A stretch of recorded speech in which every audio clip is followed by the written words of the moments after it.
world only makes sense when we insist that it does. One of life's hardest truths is learning to live with injustice, whether it happens to us or to someone we love.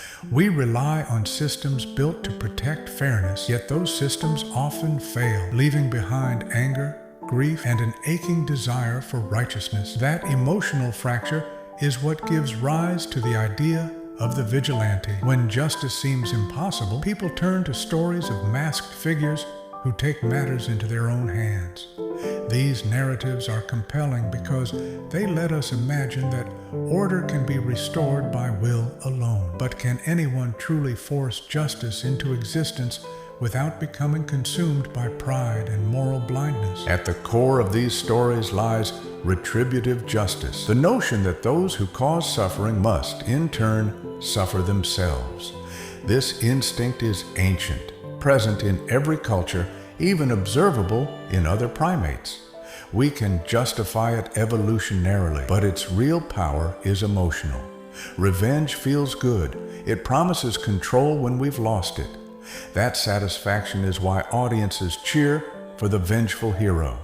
In John Wick, the loss of a dog, a symbol of love and memory, becomes justification for a storm of violence. In that first film, the grief feels honest, even pure. But as the sequels strip away the emotional core, the same violence begins to feel hollow. Wick's mission shows that revenge often starts as righteous pain and ends as self-centered obsession. Vengeance has a seductive logic. If harm was done, harm must be repaid. But this logic quickly expands beyond fairness.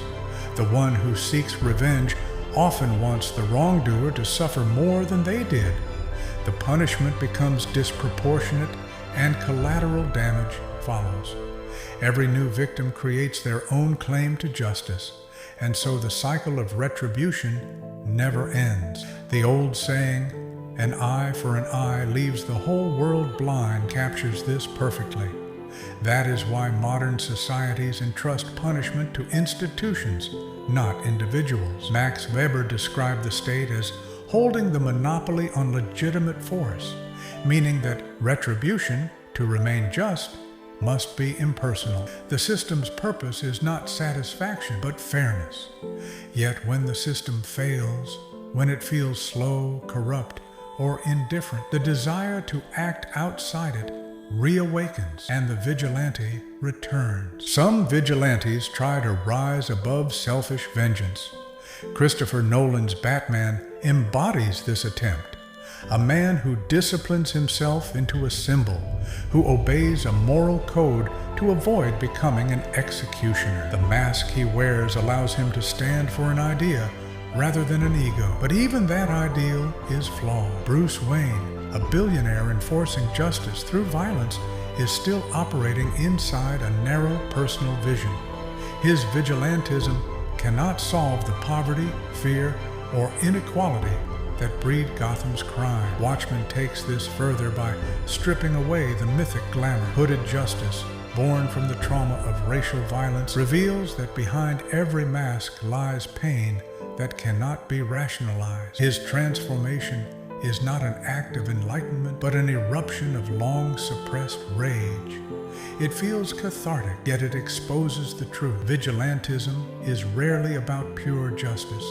It is about power reclaimed through emotion. When power grows unchecked, it corrodes.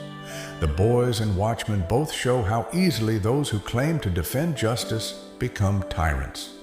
Characters like Homelander or Dr. Manhattan represent the fantasy of absolute control, the ability to decide who lives, who dies, and what counts as good. This is the vigilante's final temptation, to become godlike. But absolute power, unbounded by accountability, cannot coexist with real justice. Kant would warn that morality grounded in emotion is unstable. Nietzsche might call it hubris, the will to reshape the world by force. Both philosophies converge on the same warning: to impose one's private sense of justice as universal truth is to step into moral danger. This hubris also blinds us to deeper causes of injustice. Batman vs. Superman quietly admits this when Alfred asks what decades of crime fighting have truly accomplished. Criminals are like weeds, Bruce says. Pull one, another grows.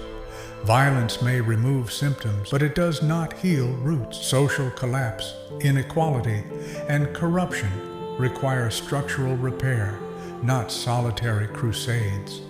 Yet our culture clings to the lone hero myth because it feels good to imagine that one person's pain, and that, ultimately, is what makes the vigilante so tragic and so human.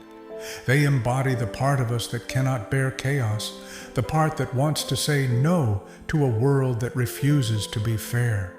Their anger mirrors our own, but masks cannot heal wounds, they only hide them.